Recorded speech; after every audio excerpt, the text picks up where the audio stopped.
Good morning everyone. Gonna wait a few minutes and let people get in and get started. I had a few questions online from people. Good morning, everyone. And I want to make sure that we can get started with this, and then whoever joins us, then you can ask your question. I can see your questions live, and hopefully you can hear me well. Hopefully it's not too loud or too low. I'm trying a different setup today, using a different microphone that's located right here, better than what we had last week. So if you can't hear me, please leave a message and in the comments. That way I can see what is going on.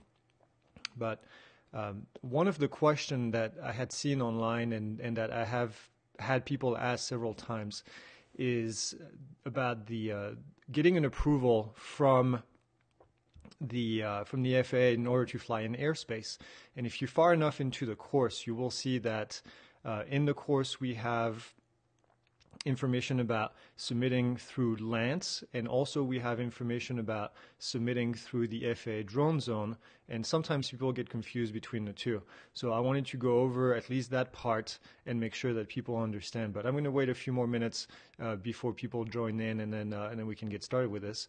If you're live right now, go ahead and type your name and tell me who's here and what kind of question you may have, and then I'll go over them, put them on my list, and then get in, basically.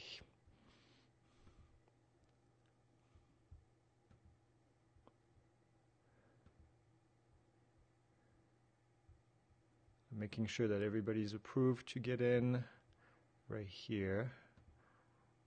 All right. And I think there's a few seconds delay with the time, from the time that I speak to the time that things go live. So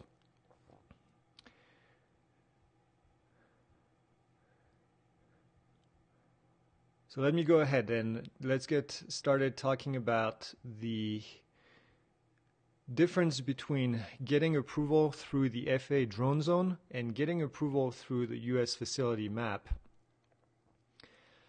So the first one is going to be if we go into, so the first thing that you're going to do is, in order to get into the let me start again. Let me start first. So I keep seeing things pop up on the group. All right. So we have a first comment. So hi Brian, welcome on board.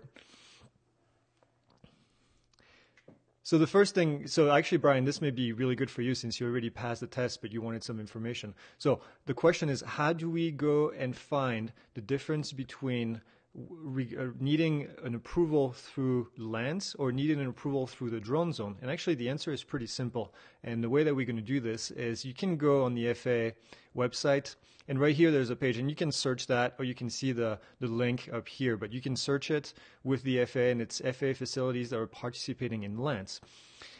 And what happens in here is you have all the airport across the country that are using LAANC at the moment.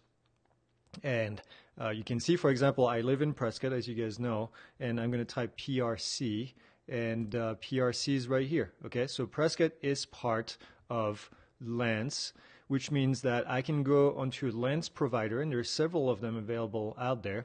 There is the most popular one, which is AirMap. Now, not my favorite for various reasons. I use this other one, which is called Skyward right here. Okay, and Skyward allows you to submit your applications on a website, so I can actually do all my searching beforehand, before I go on a mission, and get my approval directly from Skyward, which is, I think, a great way to do it. There's a lot of good information on Skyward, so I would actually recommend that you use Skyward if you're going to be using any kind of approval from the FAA. But if you go, and actually I realized that I haven't been showing you guys the page. There it is. All right. So here is the page, and sorry, I'm going to do that again. It's early in the morning here. It's 7 o'clock. FAA facilities participating in LAANC right here, and you can see the entire list of facilities that are available right here. And these will show you all the different names of all the different places. Now, I just got a message saying yes. Here's the screen. So the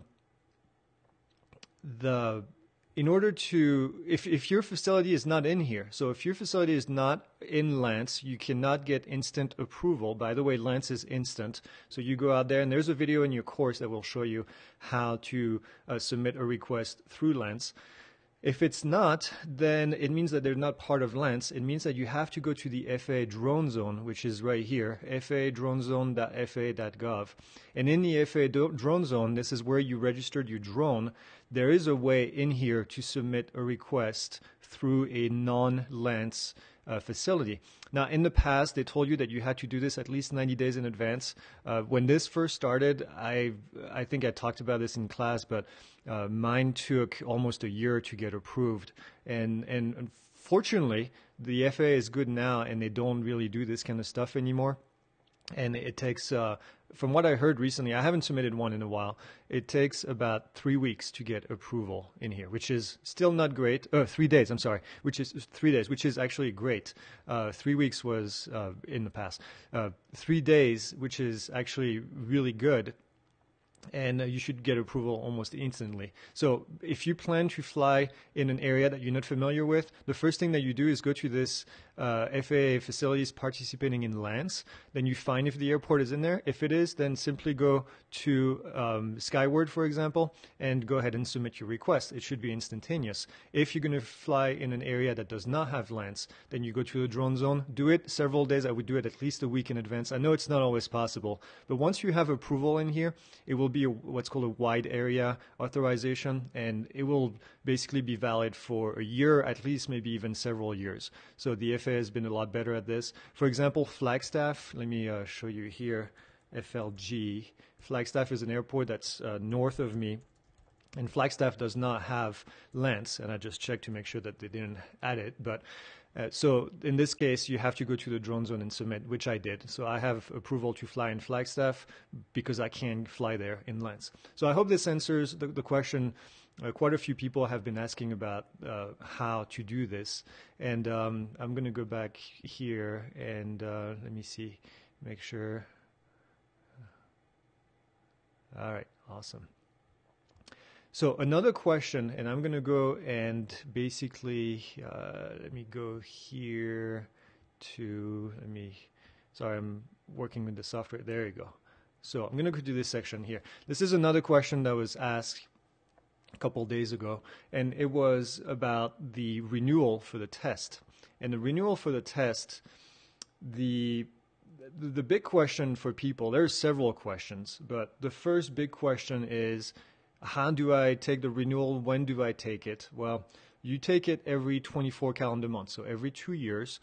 And if you, for example, if you had your license in September, let's say September 1st of 2016, then you have to do your renewal by the end of September. Remember, it's calendar months, which means that it's by the end of the month. So December 30th of 2018 is when you would need to do your test. Now, one of the big questions is, what happens if I don't take my test? Okay, and I'm going to show you, I did a bunch of slides because I did a video on my YouTube channel, and here it says, what happens if I don't take my test? Well, you don't lose your license. You have a license. It's always valid. There's no expiration date on your license. Essentially what happens is you're no longer current. You can no longer exercise the privileges of your certificate until you take the test, until you take the renewal test, and then you become current again. So the idea here is your license is good forever, but a requirement is attached, a recurrent test is attached to it. Now, the same thing is true for a pilot license under Part 61. I'm a commercial pilot. I have to do a flight review every so often, and if I don't do it, then I can't fly an airplane, and that's exactly the same thing. Now, you can still fly for you as a hobbyist under Section 336, which is non-commercial, which is just for recreational purposes. So that's one option if you don't take the recurrent exam. But just remember, it's a cheap, in a way, it's a cheap price to pay. It's $150 every 2 years. And if anything happens while you fly and you don't have your certificate renewed, and let's say that you have an insurance carrier that protects you when you do your commercial operation, then nothing is, they're not going to pay out, and you can also get fines from the FAA. So it's not worth saving the $150 and say, you know, it's another $150. I don't want to do it. I don't want to take another test. It's part of being a pilot. And in the future, what's going to happen is the FAA is going to evolve the test. I know it's not the greatest test. The FAA is going to evolve the test into something more appropriate for pilots. The test has only been out there for 2 years, so it's going to get better. And there's basically no time limit. That's another question that people ask once in a while, is what is the time limit for me to take the test? There's none. If you want to take a break from being a remote pilot for 2 years, you can do that and simply come back and then take the test again. You won't have to take the initial test. And that's kind of the big thing, is people are afraid that if they take their test and if they let it lapse, then they have to take it again. The initial, they don't. Now, the difference between the initial test, again, I'm going to go back. I have several screens here. Let me show you here. Nope, not this one. This one. The initial test, as you remember, was 60 questions. If you haven't taken it yet, it's going to be 60 questions, and this is the percentage of each of the tasks that are going to be on the test. For the renewal test, it's only going to be 40 questions, and it's only going to be task 1, 2, and 5. And even if these tasks, there are some, I shouldn't say tasks, I should say area of operation, 1, 2, and 5. And the tasks are going to be, some areas of operation don't have all the tasks in it. So the biggest thing that was removed was the weather, okay? So you don't have to worry about the weather. And I know some people don't really care for that weather section in the test, so that's one thing that you don't have to do. And another question that came up, so the test format is 40 questions, an hour and a half, 70%. And another question that comes up all the time that I see on forums is, do I need to have am I going to get a new license? No, you are not going to get a new license. Yours doesn't expire. You'll keep it forever. I can show you my private pilot license real quick, because that's what your license eventually is going to look like.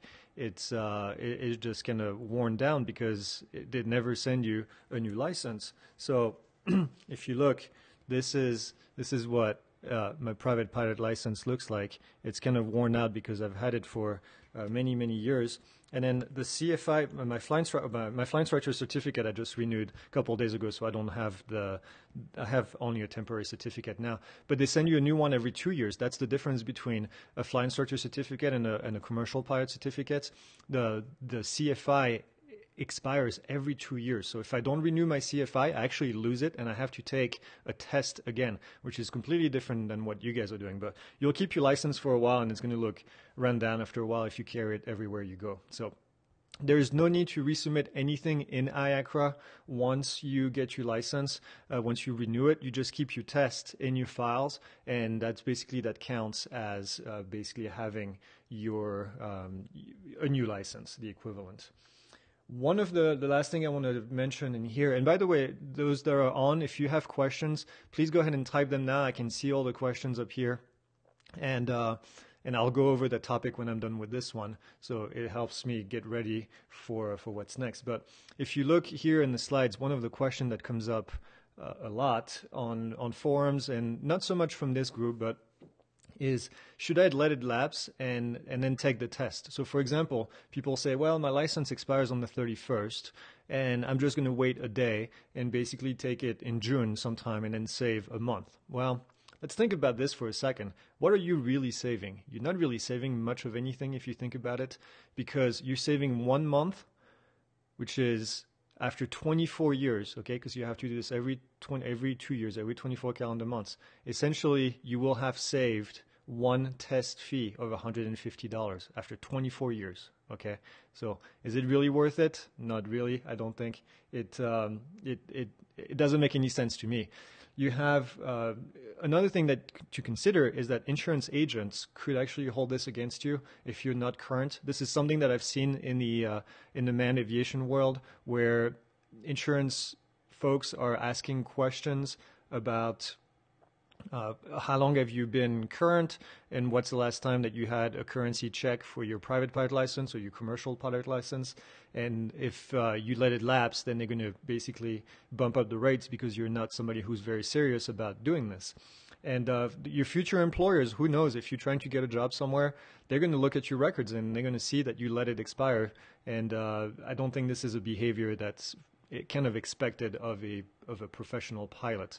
So something to think about.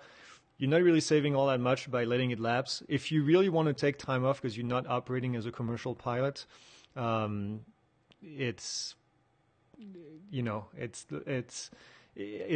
doesn't make sense. So I see a question that popped up here. Without giving away test secrets, I had a question, drone registration length, and I get it wrong. I thought it was good for 5 years. And is that right? No, it's not actually. That's a good question. I'm actually updating these slides. The drone registration is good for 2 years on the FAA drone zone, and there is some there's a few questions on there that I'm working on right now based on my feedback, because I took my test as well. And the interesting part is there's a lot of questions about registration, and some of them actually, quite frankly, I teach this stuff. I've been around this stuff forever, and I got 2 questions wrong on the test, on the retest. And part of it was how long is the registration good for, which is 2 years. And then the other part is what do you have to do when you sell your drone or when your drone crashes? And I'm actually getting ready to do a video for YouTube on this. And essentially what you need to do when your drone crashes is you have to unregister your drone in the FAA drone zone. So I just sold a drone recently. And what you do is you go to the drone zone area here and you go through your login area. And oops, let me go back here. Okay, so you go to the drone zone and you're going to, let me just refresh. Right here, you're going to log in on the top. And after you do that, it's going to give you access to all your registration, and you have to not delete a registration. I think it's more like completing a registration, and it's asking you why. Is it because it was destroyed, because it was sold, or because I think it was going to a different country. So be careful with this. Yeah, registration is good for 2 years, and it's going to, if you sell your drone, you have to unregister it and let the other people register it afterwards. So make sure you've done this, by the way. If you're the difference in registration, I'm glad you asked that question. If you're a Part 107 pilot, if you get several drones, you have to register each of them individually. You'll get a different number for each of them. If you're flying under Section 336, which is the hobbyist, you only need to register your drone once, and then you have a number for all the drones that you own. And one of the question was, where do I put the tag for my drone? Quite frankly, I put it under the battery compartment, which I think, based on the way that I read the regulation, is fine. It's accessible without really removing any panels. It's accessible if you just remove the battery. So in case of a crash, then it's oh, 3 years. Good catch. Why did I say 2 years? Huh. I wonder if they changed it.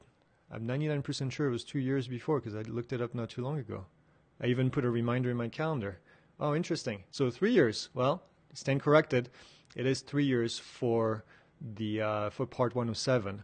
I'm pretty sure that for Section 336 it does not expire. You keep it for forever. So, well, good catch. Thank you. So 3 years, and you have to submit it when you sell your drone. Thank you for that notification here.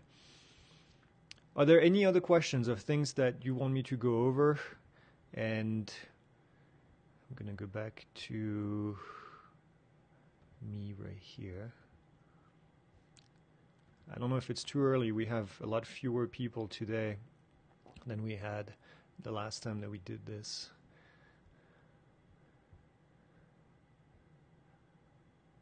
So one of the things that I'm going to just keep talking because I'm good at that. And one of the things that came up a while back where people were asking if they can fly in a zero grid. And Brian, this may be good for you as well if you're going to start flying. When you get to the FAA drone zone, and by the way, one of the link that you should have in your saved on your profile, and let me get to a Chrome right here, is the UAS facility map. And if you've never used this, this is kind of a really good tool. So I'm just gonna go and go through this. This is always questions that come up. So if we go to the facility map, basically it's all the maps available from the FAA for all the areas that are covered by LAANC. And so if we go, well, not, I'm sorry, I shouldn't say LAANC, because some non-LAANC participating areas are also in here. So let me actually zoom in to, let me just type Prescott here so we can get to it. By the way, that website is fairly slow, and you have to be patient, but there you go. Here's Prescott. And when you get on here, what you see is you notice the different grids, obviously 400. Some people, I saw somebody asking online, does that mean that I can fly under 400 feet, for example, in this area without approval? No, absolutely not. You need approval to fly anywhere in any of these grids right in here, okay? And that reminds me of another topic that I can talk about now. So in here, what we have is, in the middle, obviously, we have zeros. And the reason is because if I zoom in, you'll see the airport is right here, and we don't want people flying in. Now, I'm going to give you an example. Recently, I had a job that had me fly in this grid right here, in the zero grid. You notice it's 100 around here, it's 400 right here, and then it drops to 0. And the reason is because, as you can see, there's the runway lined up right here. So this is all part of that approach, and they don't really want you flying in this area too high. Now, the good thing is, all I needed to fly was underneath the top of these mountains that are right here. So in this case, I submitted a request, and you can do this in Skyward, and you can do this in basically any other provider that provide LAANC. And I submitted, and I said, I want to be flying below the top of this. And I made a video about this on my YouTube channel if you want to go see that. And and I basically just said, I'm going to be listening to the pattern. I'm aware of the pattern. I know which way the pattern goes right in here because I read it, and I'm familiar with this airport. And then I told them that I was going to be in there for only 10-15 minutes during footage, and it should never be a factor. So I submitted this. It takes several days, by the way. This is not an instant approval. It has to go to, from the way I understand it, it's kind of behind the scene, but it has to go to the control tower first. They take a look at it, and then they send it to the FAA. And then the FAA says yes or no, and then they give you approval. So I think the pre-approval is done by the air traffic controller. I talked to him. I talked to the tower chief, and he said he doesn't have a problem with it. So then he submitted it to the FAA, and it got approved. So I got to fly in a zero grid area, which was great. I requested 100 feet. So I stayed below 100 feet, which still was basically way below the top, the highest mountain, which is right here, this section right here. So I get some really cool footage. This is a beautiful area of where I live. So, but now that I've shown you this, so it is possible to fly in zero grid. Now, would I submit anything to fly in zero grid, like right here, for example, or right here? Probably not, just way too close to the airport. This would be lined up straight with the runway, so there's no way I would get approval in here. Plus, there's no real way that I would want to fly there, quite frankly. There's a lot of traffic at that airport, a lot of flight training. There's 3 flight schools, including a helicopter one, and then two helicopter ones, and then 2 fixed wings. So a ton of traffic going on. So this actually brings me to the next thing, which is the FAA, or the DJI. Okay, if you fly a DJI drone, then I want to show you the DJI EO map that they just came up with recently, because this is also something that I'm working on for a video. I'm actually be able to knock out all the videos that I've been thinking of working on right here. But let me go to Prescott here so you can see what I'm talking about. If you go to the Prescott area, so DJI, as you know, if you fly a DJI drone, DJI does not allow you to fly in certain areas of close to airports or close to restricted areas, or if there is actually, I'm not sure about TFRs. I've never had to fly in a TFR, but they will pop up a message and say you have to get approval before you fly in here. So this is the new way that they've decided to do this, and this is not a bad thing. It's different from the grid from this section here. If you notice, if I zoom out again, now if you superimpose the two, then you will see that in the 0 right here, see that whole area that's 0 is basically the same area that we have right here in the middle. Now you're going to say, what are these things here? These things are based on what's called Part 77 surfaces. In the FAR, in the Federal Aviation Regulation, under Part 77, there is a section that talks about imaginary surfaces, control surfaces. This is basically an area, and this is in 3-dimension. You don't see it in here, but it goes up a little bit. And what happens is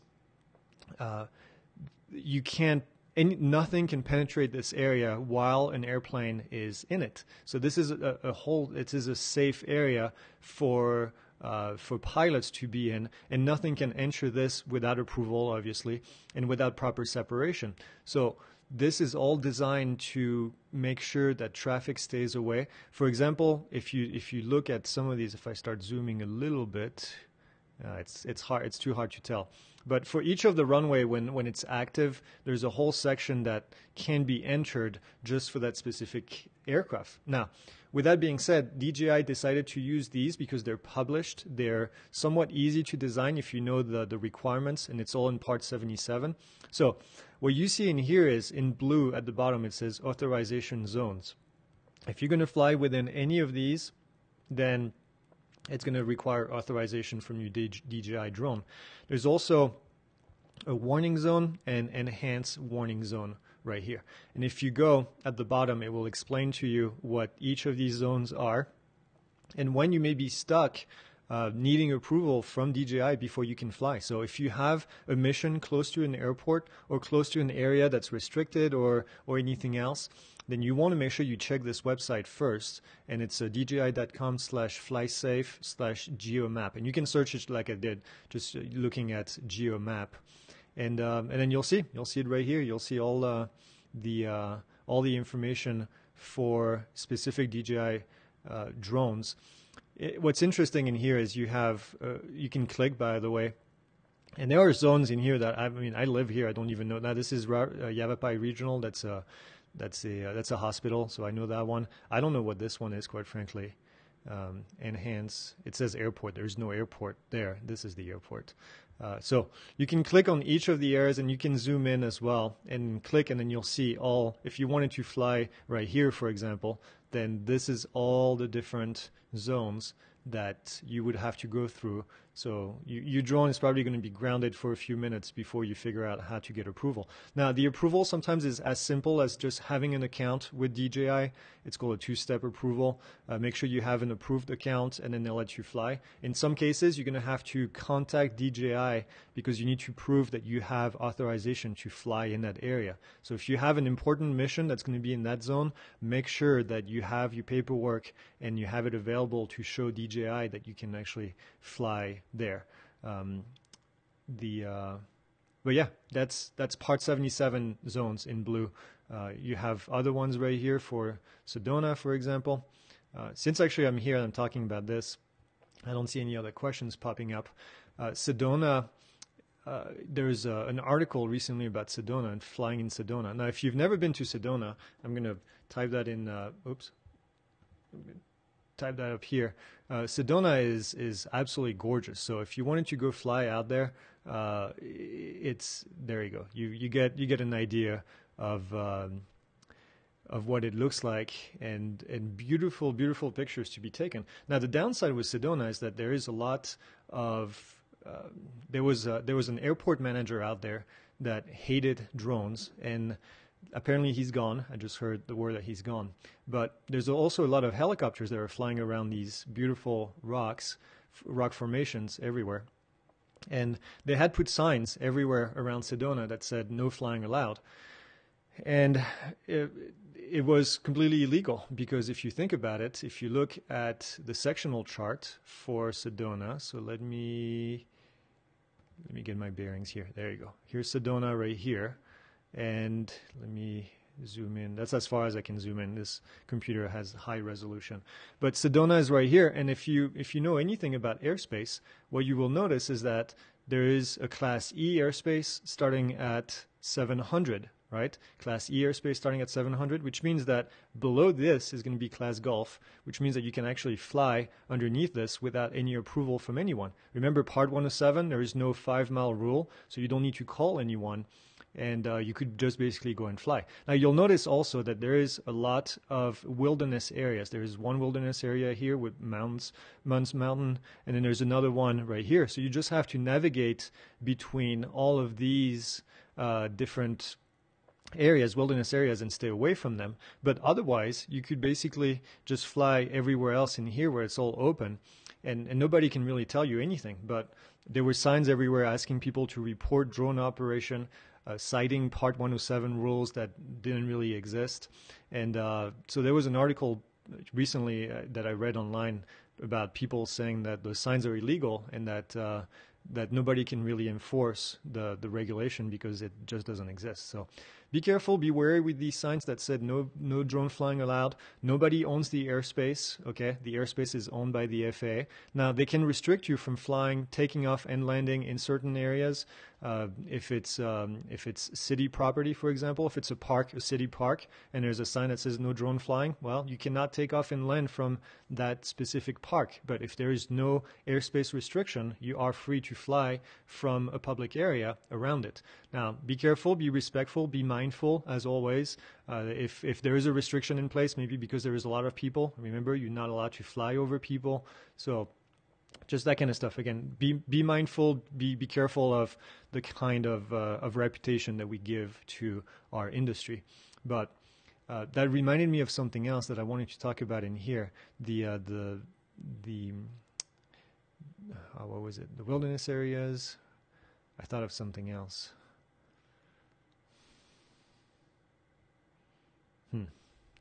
That's not going to get back to me. Class E airspace. Let's go back to the DJI zone here.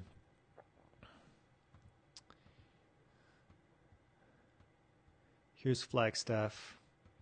Now I want to take a look actually at Flagstaff using this right here. And let's go to flag. Because Flagstaff, as I said, is not and that's interesting. Okay, so see how it's in red right here? This whole area is red, which means that it's not part of LAANC. When this area here is Prescott is part of LAANC and it's not in red. So I was actually wondering if there was a difference. But you can see it right here. What you can also see is U.S. flight restriction, okay, by the Department of Defense right here, national security, and from the surface to 400 feet. So you can't fly in this whole area. I'm actually not sure what's out there. Huh. Interesting. So can fly in that area, so that's a good piece of information. But here you can see a grid as well. Even though this airport is not part of LAANC, there is another grid available. And you can also see, looking at the DJI page, how the runways are oriented and how all this information is laid out right here with the different circles. So class. Yep. Okay. Are there any other questions in here? Any other questions from anyone that's watching? Okay. Let me see if I can talk about something else that has popped up. Let me just let me do this. Let me look at my list real quick.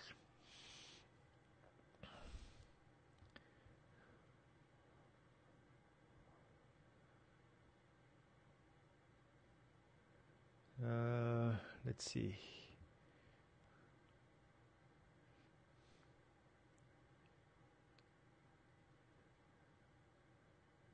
Oh, let's talk about the stadium. Let's talk about the stadium TFR, because that's a topic that also came up recently, and I do want to talk about that.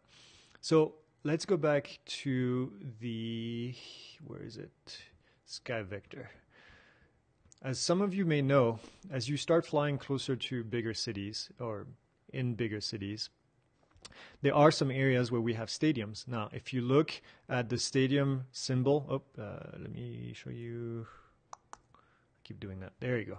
If you look at the stadium symbol, it's going to be this symbol right here. Actually, let me get to this area here.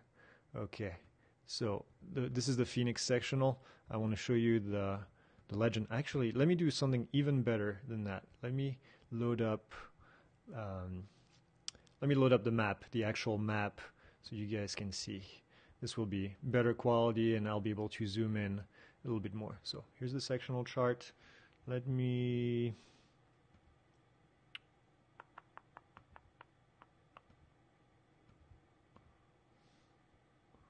hopefully I can share this with you. Where did it pop up? Okay. And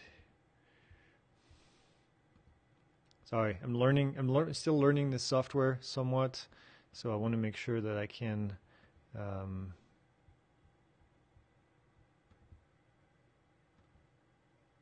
there you go. Okay, where's it? Preview. There you go. Okay. I'm going to go and zoom in here. This is the sectional chart. By the way, you can download these charts on the FAA website for free. And I like them because they're much higher quality and you can zoom in really, really far, as you can see right here. So the stadiums are going to be this logo right here. And it says stadium next to it. Here's another one right here. Here's another stadium. Here's another stadium. Now, based on the size of the stadium, and I don't have that number in my head right now at the moment, but based on how many people can sit in that stadium, there's going to be a TFR, a temporary flight restriction, in place before the games and after the games, so that nobody can fly in that area. And the TFR is several nautical miles wide, and I should have gotten information on this. I don't remember the exact volume, but you'll be able to find that TFR. And the one thing that's kind of tricky is that those TFRs are not going to show on the FAA website. And the FAA website for TFRs is this one. Let me show you here in Chrome.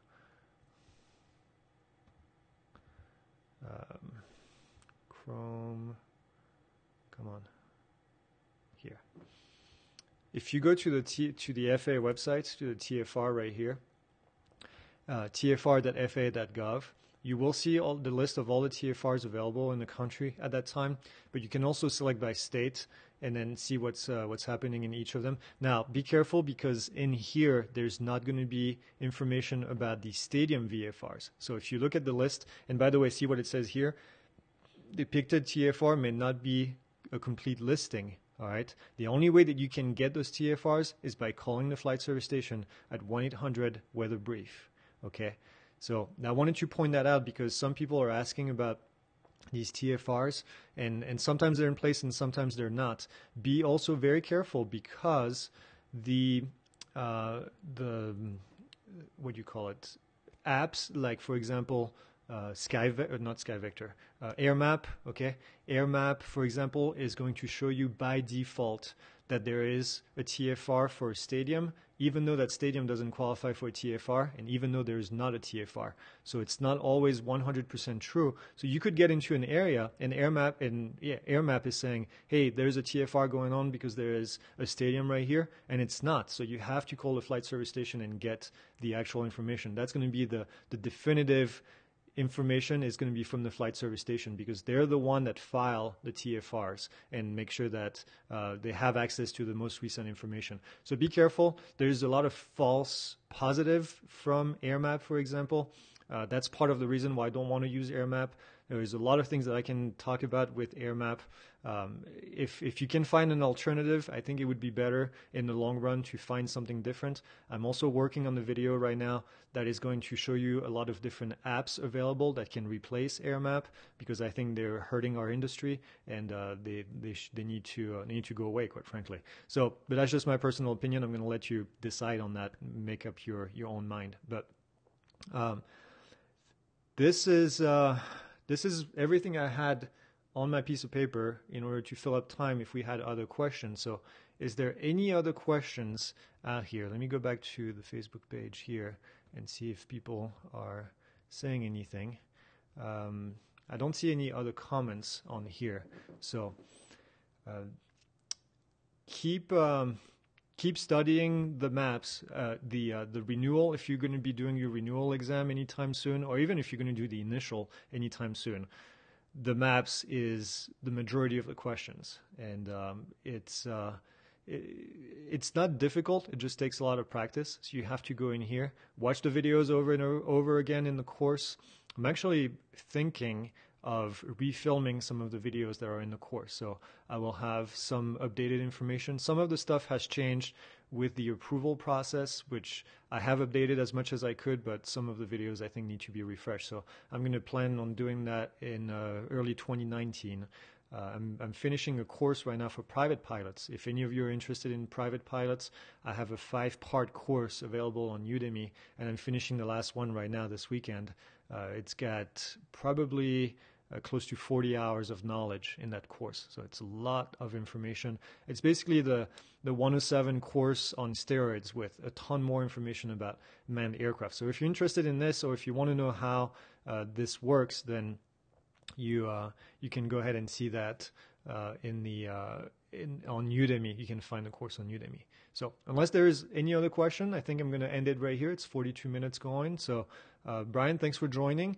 I hope you enjoy having fun with your new license, and I hope to talk to you either on here on this page or on the Udemy course. So I'm going to be signing off. I know there's a few seconds of delay right here. Oh, Brian purchased. Okay, awesome.